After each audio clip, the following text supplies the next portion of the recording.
Welcome back, everyone. Pete, perfect timing on the open. We've got 3 of 4. Next to me is my numero. Pete, happy new season.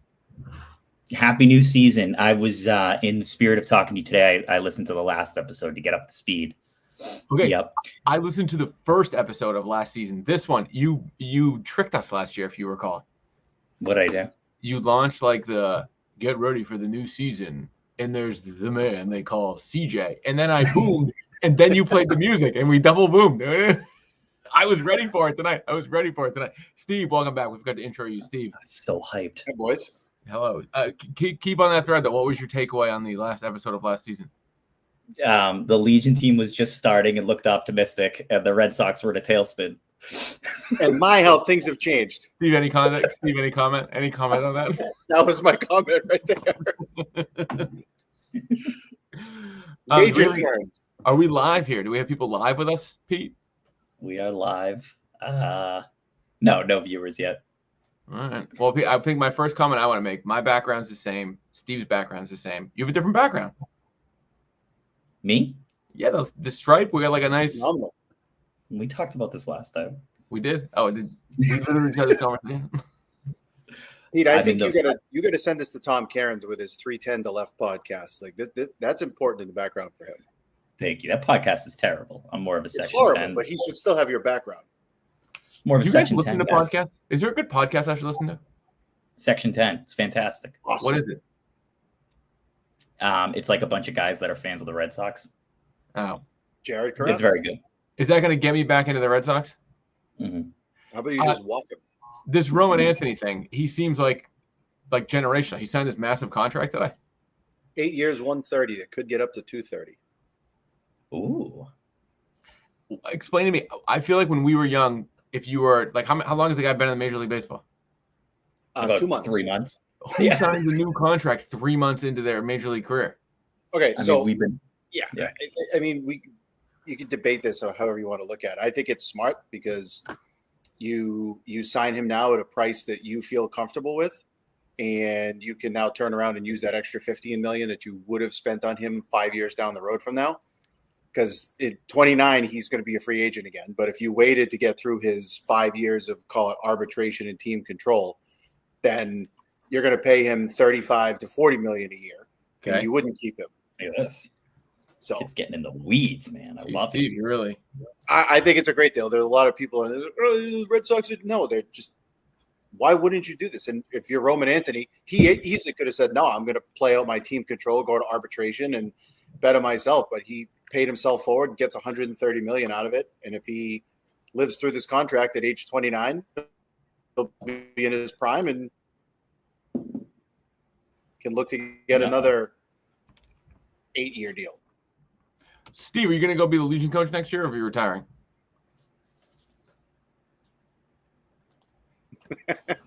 Fair question, though. We'll see. How long have you been the Legion coach? Since 2014. Oh, no. Am I 11 breaking years? up? No, I heard you. I think Steve's breaking up. 11 years, Steve? Wow. How long was Megastado coach? My question. He was 95 to 09. Is he the longest tenured coach in the history of Milford Legion? No. Who- Pep Morcone was. How long was he? 49 to 66. And then he Wow. had a couple of other years in between. Wow. Do you have Wow, aspirations to be the longest tenured manager in the history of Milford Legion? You gonna make a run at it? Year to year, buddy. I think you should. Steve. I mean, after the last year's follow, you're lucky to still have a job, quite frankly. Yes. And this year's even worse. I got to say, Steve, it was the proudest moment I've had of being your friend. The amount of people who reached out to me and they're like, boy, that friend of yours, Steve, he's so stoic. That's my guy. Yeah. So stoic. Have you gone to Rail Trail? Yeah. Bunch of times. No, like since the incident. Yeah. Last night. There we go. Did they give you any sort of cut for that promotion that was going? Like they probably got 100,000 views on that thing. I don't know, man, but No, I didn't get any cut out of it, but I did get my Mexican street corn pizza last night and loved it. Damn, that sounds good. What is on a Mexican street corn pizza? Corn. Oh, it's unbelievable. It's like a white garlic base. What is it, like a fresco crema or something that's on it? Mexican corn, scallions, really good. Pete, do you have any of these like local pizza joints where you can like customize your own pie? No, all the food in Baltimore is terrible. Well, if you could go to this place where you can customize your own pie right now, you can get any fancy pie you want. What pie again? Barbecue chicken. Basic. Yeah, I like the barbecue chicken with the sauce as the base, like the barbecue sauce as the base. That's key.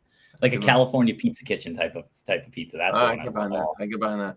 We went last time. Guess who does barbecue chicken with a barbecue base? Mates. Who? It's a Rail Trail. Rail Trail. See. Listen, so last night Evelyn turned 11, so we went for her birthday, and we went to some shoe embroidery place. Thanks, I'll pass on this. And Colony Pizza was next door, and I hadn't eaten dinner because I went right from the office. And I got my own pie. I never got my own pie. All the children and the guy who ran the store judged my pie choice. Ready for it? What was it? Yep. Sausage and black olives. Nothing else? Nope. No thanks. Not an olives guy. Yeah, sounds terrible. Olives. Olives gives a little sweetness to it. If Duddy was watching right now, Duddy in his current capacity would love sausage and black olives. I'm just gonna say it. Mike, I actually think you really like this pizza. Right. Roasted garlic base, fire roasted corn, queso fresco, cheese blend, lemon aioli, garlic parm, lime, and add avocados to it. There we go. All right, we're back. We're back. That was our intro. Way to go, guys. We're back. You sent us a long email, Pete. Yeah, it wasn't that bad. So here's the deal. Before we get into, can you remind me and our listeners what's happening over the next couple of weeks? You know, that comes later in segment 3, but I will get to it now if you really. It's very. I only read the top 2 segments. Yeah. See, yeah. Right. You have to read emails in their entirety in order to make them make sense. So here's the deal. So we have a really weird schedule going on with our fantasy league this year, which means we have the draft as late as you physically can possibly have it this year. Mike, congratulations. Season 5, you're officially out of focus. We are 8 minutes into season. Oh, let's go. I'm back, baby. I'm back. 8-minute mark. I cannot wait to see the AI notes. We are officially getting rolling here. So what I figured we could do. Oh yeah. So with the season, with the way it's going, it's going to be on August 30th. We're going to have to turn around real quick and make your cuts the next day. So I figure. Whoa. Draft is Friday. Do you really not read this email? Excuse me. This kid didn't even read the email. All right, Steve, I'm sorry that you have to sit through this. Okay, so everybody that's out there, it is what? August 6th, okay? August 6th. Yelling at me for. Segment 3, Mike, read the email. Segment 3. He responded to the email too, which would be so like I did. Like, you know, I've been given feedback. I've been given feedback before that I'm very incomplete with my preparation. Where does Steve just go? I don't know. What he just disappeared. Whatever. It's just the two of us. I'm so Benny. No. Hey, buddy. What's up? You want to say hi to Mr. Mike? What up? What's up, Benny? Benny, what kind of? Oh, it's Spider-Man. See it? Yeah. Spider-Man. Flex it. I love Spider-Man. I love it. All right. I'll be right in a bit. Okay. All right. Downstairs. So they. His hair is really long. I know. You just got to cut too. I love it. Haircut again. I love it. I love the flow. I love the flow. Shave him. Tell him I'm gonna hold him down and shave him all the time. Okay, so keepers are due on the 23rd. That's when you got to send your money and you got to get your first 10 are due. All right. Keepers in. Yep, Steve's back. Hold on. Hi, Steve. Do we want to do keeper predictions next week or?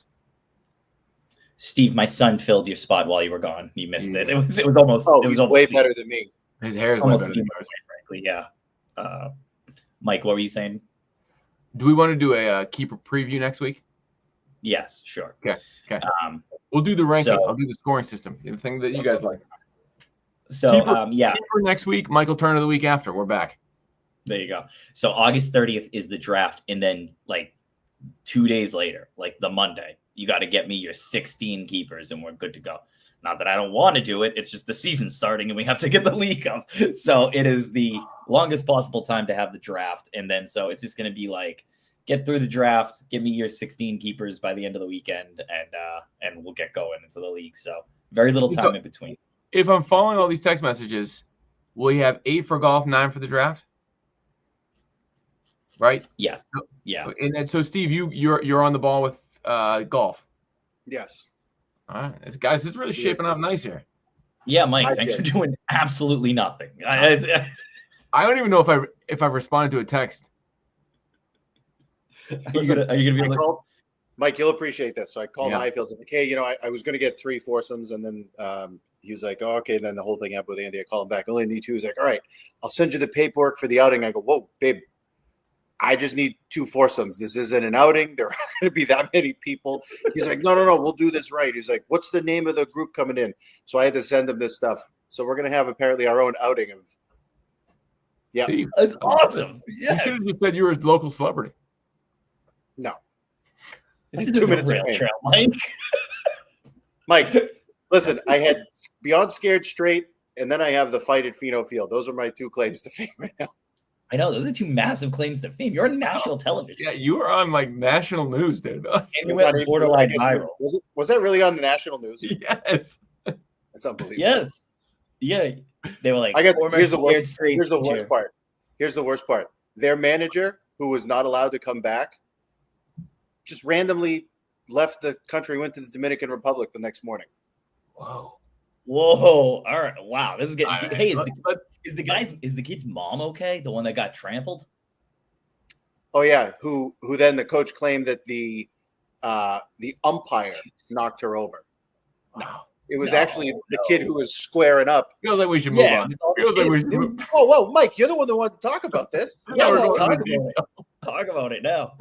Wow, so he's in another country. Okay, that's weird. A little bit. Oh, wow, this is amazing. Just let the awkward silence do the talking for you. Interesting. Let's talk fantasy. There's no chance. Yeah, there's no Mike chance. Is getting really, really nervous over there right now. Let's talk fantasy. Okay, let's talk fantasy. So here's the deal. I woke up the other day and I was like, oh my God, the NFL season's starting. And I was like, this is kind of crazy. I should probably do something. So I started looking at some players and who's trending and basically some news from like the last week about some real key players. And then, of course, I want to tie it to our league. So I want to give you the news about these players. We can do it rapid fire. It's a big section of that email. So don't get overwhelmed. Segment right, so 1. I'll give you some rapid fire guys, who their team is and what your level of alertness is. How do you think it's going to affect their team? What do you think they should do? Love it. So I'm going to start with the first one. All right, Mike, you seem pretty fired up here. Locked in, all right. baby. First player that comes up is this guy, Brian Thomas. You remember Brian Thomas? Everyone's got to dust off the fantasy cobwebs. You're like, who is this guy? I'm in. He was a wide receiver. He's out of LSU last year, right? And then he goes to Jacksonville, and he was like pretty good. He had an outstanding year. Now Jacksonville goes out and they draft Travis Hunter, right? That's this guy. Oh my God, oof! I'm barely holding on here with all the names. Firing, Pete. You're firing. Yes. So this guy's now going to come in, and he's now a rookie sensation. Everyone's like, oh my God, he's like Malik Neighbors Part 2. Everyone's like, this is pretty insane. So this guy Brian Thomas had some pretty solid weeks for Larkin. What I want to know is, Travis Hunter, does he scare you? And will he affect Lloyd's overall season? Now, before we get into it a little bit further, I don't want you to be like, how could Travis Hunter really affect Lloyd's entire season? Think about the team. Think about the people that Lloyd has already lost this year already. He's had CeeDee Lamb be put in a really difficult situation. He's had Rashid Rice going to miss half the year already. He's already he's suspended for a good amount of time, right? Like 8 games or something like that. 4 games. Anyway, I'll get back to you on that. But he's facing a potential suspension. So he's already got like big things coming up. If all of a sudden Thomas goes down, could be concerning, Mike. So I didn't realize there was that much uncertainty on Lloyd's roster because I was listening to a couple episodes from the year. On your very specific question, I don't think Travis Hunter has a negative impact on Brian Thomas. And I say that, wait, Steve, you'll come in.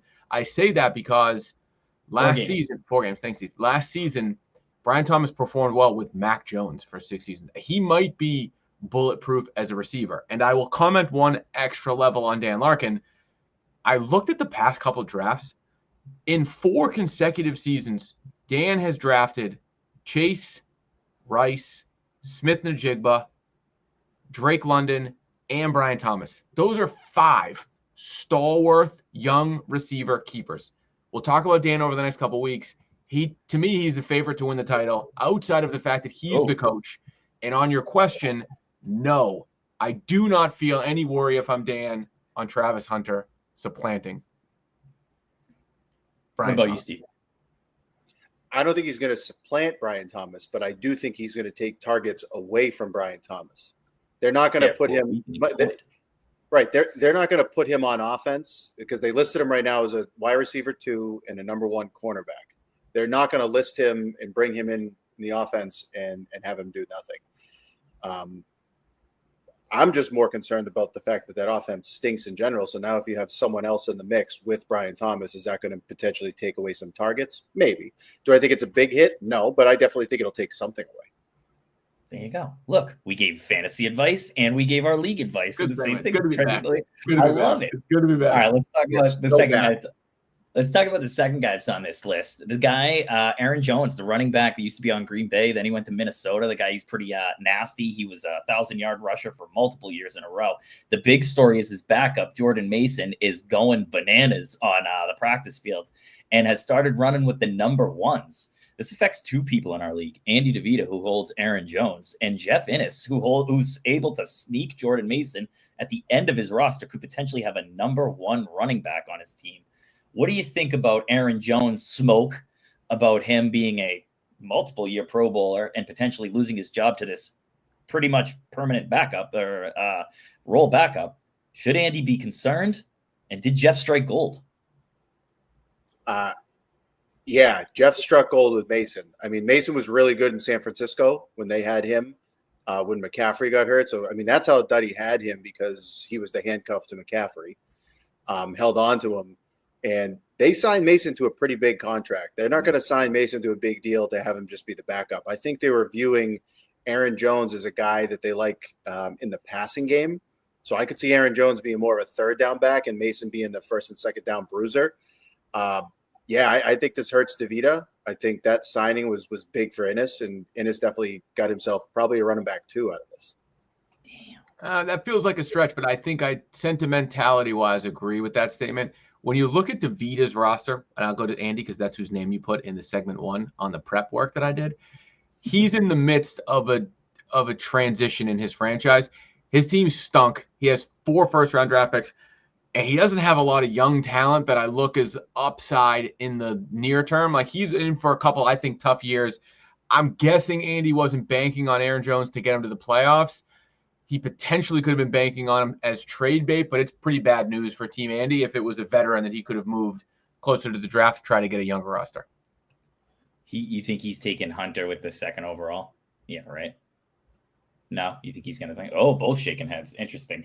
All right. Well, before I think in all honesty, you have me in it. I could get Hunter at 10. In all honesty, I don't think Hunter's going that high.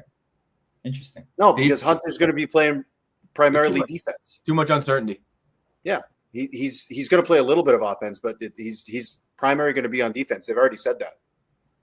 Somewhere Andy just took out his Post-it, scratched off Travis Hunter from the top, and put him down to the bottom somewhere. I'm going to go down the list a little bit because this one has something to do with it. Christian McCaffrey is the next player I want to talk about. Christian McCaffrey, for the first offseason in a long time, is healthy. He had no surgeries. He did not have a Steve DeVito offseason. Zero surgeries this year. And, he's got no backups. We just talked about how Jordan Mason is walked. Christian McCaffrey, is he the number 1 player in fantasy football this year? And if you say no, which I already see some shaking, both shaking, why not? This is the best he's ever looked. I'll believe it when I see it, is my first answer. My second comment, Almost though. The last 10 years. But he's never healthy. Like, he had 1 healthy season. He's number 1. He's now healthy. Sure, he's healthy today. He's not going to be healthy tomorrow. That's the worry with Christian so McCaffrey. You believe it when you see the health. I'll believe it when I see the health long term. He's dynamic on the field. And in my preparation, as I mentioned, I listened to old podcasts of last season.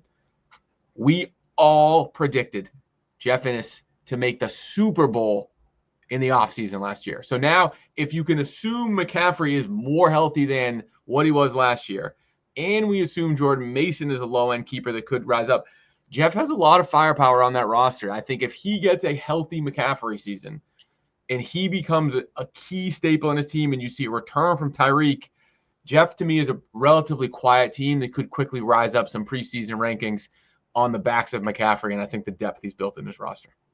Interesting. Steve, what do you think? My problem with McCaffrey is that their passing game right now is putrid. They do not have a good passing game, and teams are going to load up the box on McCaffrey. And Gorendo had a really good back half of the year last year running the ball for him. Way more of a powerful back who I think is going to take away some stuff. McCaffrey's not going to be an every down back. The guy's too fragile to be an every down back. And if San Francisco is going to be able to survive in the West, which is a pretty good division, I mean, let's be honest. Like, there's no way they can run him out there 250, 275 times in the backfield. Like, I just don't think the volume is going to be there for him to be what he was, say, 3 or 4 years ago. Okay, league's brand wide open, new. All 10 of us are in the league. Everyone's got clean rosters. Where would you draft McCaffrey? What round? Second or third? Yeah, 2 or 3. What percentage do you think 1 through 100 that McCaffrey has of finishing as a top 5 player this year? 50. 30. Oof. Steve, we're pretty in line here, dude. It's pretty good. It's pretty good. I got a quick one. Fun segment, by the way. Fun segment. Yeah. Thank you. Yeah, we got a lot more. I got a little quick one. This is about Malik Neighbors. I don't know if you guys saw it, but in the news over the weekend. Yeah. So if anyone out there is looking at Malik Neighbors, like, he got seriously injured at practice. He fell on his shoulder and almost was knocked out for the entire year. Every report says that he barely escaped season-ending injury on his shoulder. So if you're headed into drafts in August and you're looking at it, you're like, do I draft Malik Neighbors? I don't know. So he's avoided serious injury, but it's kind of like he always gets hurt. I don't know if you guys realize this, but like, he's always banged up. He's always running into practices. This is Spates' main guy. I know he probably isn't really concerned, but would you like this risk on your team? Like, how would you feel owning somebody like this? And I feel like the bigger risk with Neighbors is the quarterback play. Like, right now it's Russell Wilson. You want to talk about inconsistency? Like, I don't know. I mean, they went from Tommy DeVito to Russell Wilson. Like, not really a huge upgrade. Jackson Dart they got, but they don't want to play him early. I mean, his best bet, in all honesty, is that Jameis Winston finds his way into the lineup, because they'll just send Neighbors on go routes all day long, and Winston will throw 4 picks in a game, but hit him twice. You know what I mean? Like, can you imagine a situation where you drafted Neighbors? Like, Neighbors was a solid number 1 overall pick last year, and now he's got this situation. He's separated his shoulders 2 years in a row, and now he went from what was that guy's name? Daniel Jones to Russell Wilson. Like, this is terrible. I have a much different view on Neighbors than you guys. I love Neighbors, but I just feel like he's way too versatile, way too like volatile in that. To me, he is in the bucket as good as he was. If he's on the field, he's an automatic play. And if he has to separate shoulder, like, I think he's so dynamic that it doesn't make a huge deal who the quarterback is. Lest we forget, Space benched him in the finals and lost the Super Bowl because he overthought not riding your best players. So if you have Neighbors, you draft him to be your best player. Maybe he's in, maybe he's out a couple weeks here and there. If he is active, he is on the field. No questions asked. Don't overcomplicate it. He's not an overcomplication. I think he's that good, personally. Interesting. So, yeah, I'd love to have him. Starter. If Space wants to trade me Neighbors because he's worried, I'm happy to take that bet. CJ? I don't know. CJ doesn't seem like the kind of guy that would make that move. He ain't trading Neighbors. No. All right, I want to talk about 2 running backs back-to-back here that I think I've read glowing off-season reports before. And you read them, and I've seen the whole he's in the best shape of his life thing, but I've never quite seen reports like the ones I am hearing about Bucky Irving, the Tampa Bay Buccaneers, and Devon Achane of the Miami Dolphins.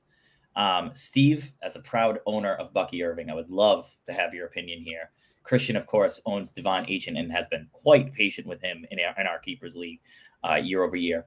Bucky Irving, they are saying, is flirting with a top 5 fantasy season. He has the workload he is getting. He has the durability. He's catching passes.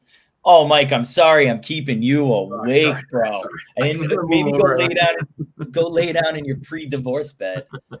And then Devon Achin, they're saying like the guy looks like he's like playing for the Savannah Bananas out there. Like he's throwing crazy plays at practice, catching them downfield, going nuts. So anyway, 2 top 5 possible performances, breakouts on the horizon. Steve, as the owner of one of them, how do you feel?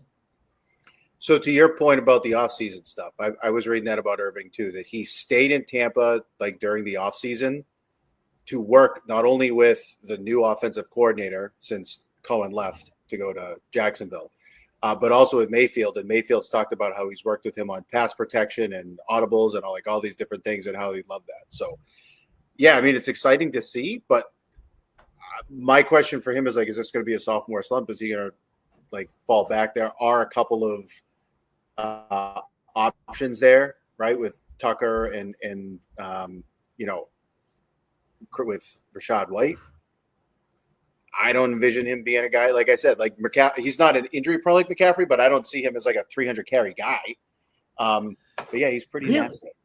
Yeah, he's getting a lot of reports that he might be a 300 carry guy. Like, you forgot that name, Steve. I don't think he can take it. I don't think his build is big enough to take that. Steve, you had a little Alzheimer's. You forgot the name while we were going through that. I saw your eyes. Hey, Pete, who would you rather have next season, Achane or Irving? I like Irving. I think he's more of a tank. I don't really like the Miami offense. It's too much flash, changes too quickly. And from what I hear, or what I've read today, it sounds like Achane is just making a lot of flash plays, showing athleticism, showing he can play. There's still a lot of mouths to feed in. I guess there's a lot of mouths to feed both teams, but I think Achane would be a little bit further down the pecking order. In this league, Devon Achane, I think, might be one of the most reliable players you can have. And to me, if D'Adarian makes a run, it's because of Achane. Because the end of the season last year, we saw Tua was inability or didn't want to throw the ball downfield. And if he's going to play the 8 or 9 targets a game check down to Achane and he'll get 6 catches, maybe he breaks 2 for 30 yards, that floor is a very real floor that's going to be pretty high. No more Mostert. And so you have to trust Jalen Wright, who hasn't done anything. To me, both guys, it's about health. Bucky Irving, I'm confident will stay healthy. It's about Rachaad White's health. If White can stay healthy, I think that diminishes Irving. And if Achane stays healthy, to me, he's the player with Bijan that gets D'Adarian to the playoffs. Those two guys, D'Adarian's a floor guy. He always has a floor. Those two guys set a very high floor because of the amount of touches they have and the explosive that they have, that they could get a touchdown on any play. I would rather have Achane personally. Where did Mostert end up going? Vegas? Oh, really? Something like that. He's not in Miami. I think Vegas. All right. Yeah. I'm on it. Mike, I want to. Oh, Steve, you guys have to say you good? Vegas. There you go.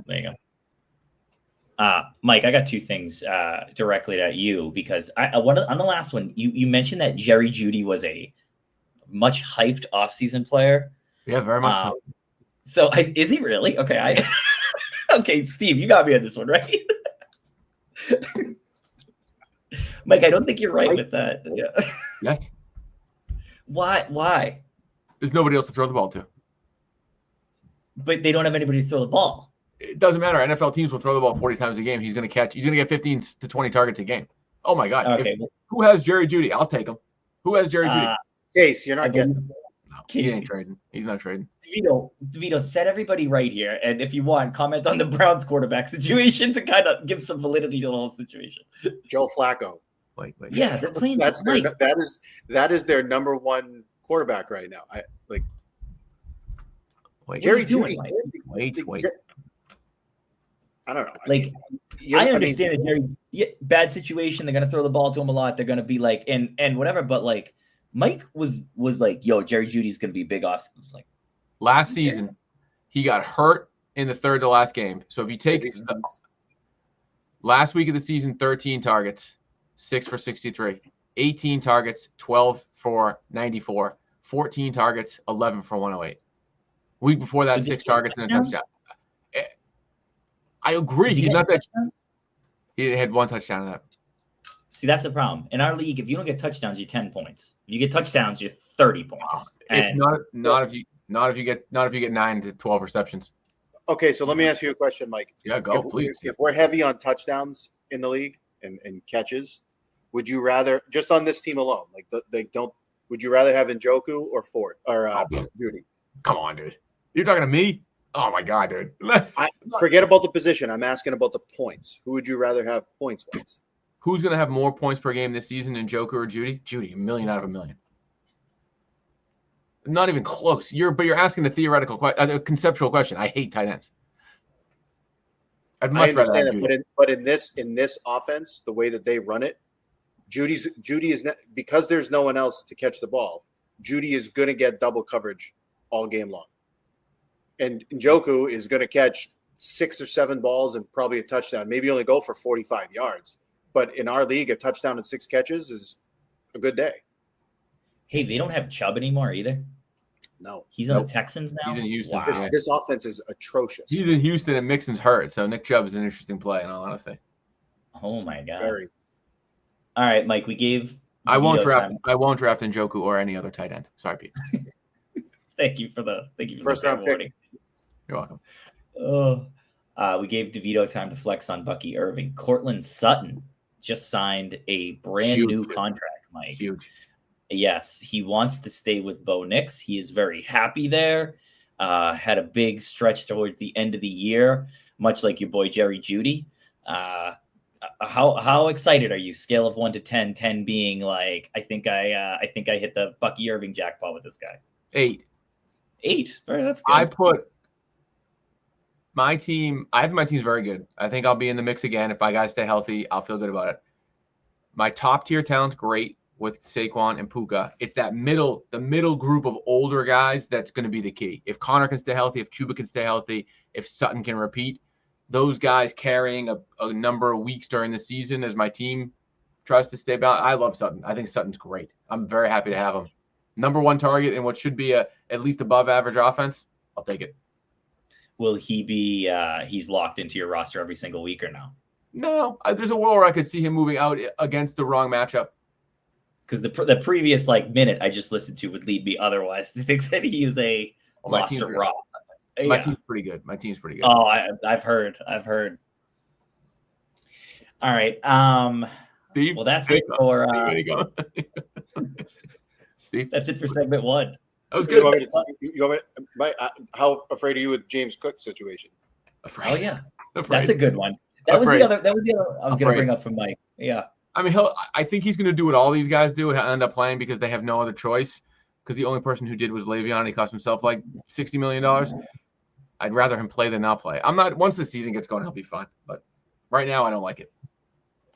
Did you say that you're excited about Chuba, by the way? Yeah, I am. I love Chuba. Why are you excited about him? What? New Why contract? are you excited about him right now? New contract in the offseason. He's bell cow back in Carolina. What are you worried about? Rico Dowdle? He is not the bell cow back in Carolina. You need to do some work, buddy. Mike, this isn't WNBA draft. You got to start reading some magazines. Who are you worried about, Steve? Who are you worried about? He is not the bell cow back right now. Who are you worried about? He's actually the number 2 running back in Carolina. Who are you worried about? I actually asked you about Chuba. I just said I'm not worried though. Tell me who the number 1 is. Who I should be worried about? They've already come out and said it. Dowdle is the number 1. Yeah, okay, exactly. I'm good. Guy stinks. Hold on. You think Chuba Hubbard is better than he is right now? But because they've already come out and said he's the number 1. Yeah, I'm not worried about it. Interesting. Not well, who do you think has more points at the end of of the season? Chuba or Dowdle? I'm just asking you who is the number 1 running back right now. I'm not worried about the preseason, dude. But that's what Chuba will be the number 1 running back. I'm not worried about that. I actually think Trevor Etienne may take over a little bit. Guy out of Georgia. He was pretty good. Wait, there's a Trevor Etienne and there's a Travis Etienne? His brother. Yeah. Oh my God. I gotta catch up. Trevor started at Florida and then transferred to Georgia. Are they related? Yeah, brothers.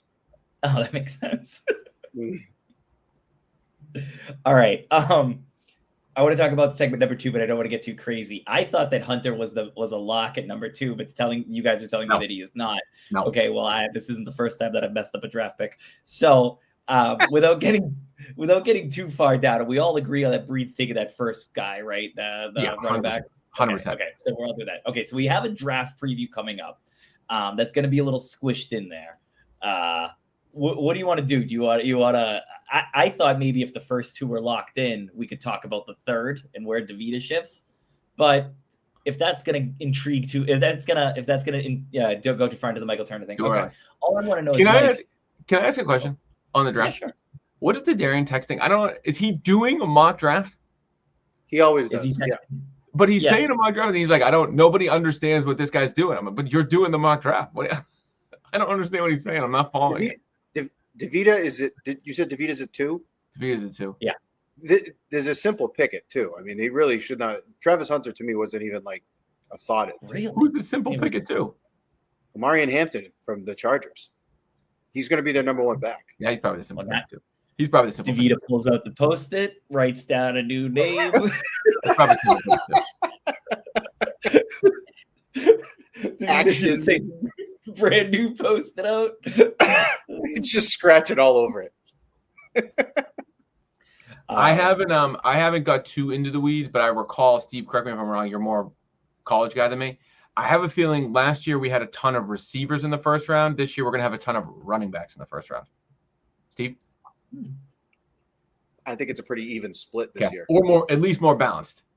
Yeah, right. Yeah, I agree. You know, it's interesting when you look at this draft, you can kind of throw a lot of that stuff out the window about what's available, what's out there. Because I know we have a flex system, but when you look at the first couple picks, Breen, DeVita, Darian, Breen, DeVita, Breen, Larkin, DeVita, there's only so many picks running. You know what I mean? There's only they can only select so many. You know what I mean? After a while, they're just going to be I don't know. So I do feel like a lot of talent will drop. Mike, you have the 10th overall pick as the champion. Your first champion pick in 15 years. 16 years. Do you remember who you picked back in 2015 or no? First off, it was 2010. So it was 2011. Our records don't even go back then. I don't remember. I don't know who I want. I'm going to pick whoever falls to me at 10. I would. There's anybody. You're like, no. I don't know enough yet. I could potentially try to move up. There's a couple guys I kind of like. I think they're going to be early half of the first round running backs that I think could be pretty interesting. I think the most intriguing guy in the draft is the kid the Patriots drafted personally. I think he could be a stud. Henderson? He could be a stud, dude. They're already saying that he's probably going to take over for Stevenson. They're watching, Zolak was talking about it today. Trevion Henderson is going to be the number 1 back. He's going to be the bell cow. Who do you think's more likely to trade a first-round pick? DeVita. You got Breen, who's got 4, or DeVita, who's got 3? Breen, I think will trade one of them to next year like he does every year to keep kicking and kicking and kicking and kicking. I think he'll do that. Interesting. He likes to pick a couple and then trade 1 or 2 of them. I agree with that. Andy already has 2 first-round picks next year. Yep. He's going to end up with 4. Wow. Interesting. All right, my last question. Run through the numbers again. It goes Breen, Andy, Breen, Andy, Breen, Larkin, Andy, Kaleli. Oh, that's a weird first round. It's a lot of Breen and Andy. Is Breen done next year? We only have 1 Breen pick. Yeah, he only has his own. At some point, his team has to get to the playoffs. How many first-round picks does the guy have? It's a little laughable. He had wow. Well, he only had 1 last year. That wasn't that bad. No. Because he picked at a minimum. He had Harrison and Adunze. I think he had a 3rd. I'm looking at the wrong year. Yeah, he had Adunze, and then he picked Marvin Harrison Jr. Yeah, and he picked Trey Benson. What a terrible pick! Ugh, terrible pick. So my last question, and then we can put a bow on this one. Have you guys received any trade offers yet? You don't have to. Yeah, me too. Multiple trade offers. Let's go. Yes. And it's not from Steve either. I don't know who's Nope. Steve, now that I know you're out there, I'll start. I didn't know Steve was in the pool yet. I Yep, love Mike. it. multiple trade offers. Mike, you better put down the WNBA. The Liberty will be there this fall, and you better start figuring this out. Okay, no, you're a Suns fan. Yeah. No, I'm out in the sun. They traded their whole team. They're selling the franchise. Dallas Wings. Because of what's her face? Paige. Because Paige. Yeah. Hey, what do you think about that girl getting her wig snatched off? I didn't see that. Wow, you gotta. Are you watching the news? I haven't really watched any. What I are you haven't. watching? I haven't Are watched you anything. here? I haven't watched. I don't anything. even watch WNBA, and I caught that highlight. I haven't watched anything. We'll catch up offline. You sleep down the basement. They don't have it in the No TV. Bed's right behind them. I don't have cable down here. You gotta huddle up next to the space heater. All right, that's it. Mike, I can't believe you haven't got any trade offers yet. I'm kind of upset. I'm gonna text the league and say, "Hey guys, I'm open for business." Yeah. What are you doing? I'm with Pete. Multiple offers. Nothing to bite at. Nothing to bite at. Nothing's good. Oh yeah, Baby. taking me home. Well, this has is been this fun. our outro music. Yeah. All right. It's kind of weird. It's called Feeding the Ducks. Interesting. All right, you walk us out. You walk us out, Pete. Wait, we gotta talk about what we want to do again. We completely skipped gotta segment 3 because Mike jumped it up to 1. Wait, Yeah, no, we already had segment 3. I feel like All it's right. wrap up music, no? All right. Well, we'll podcast again maybe like 27. Sure. Okay. Anyway, have a good night.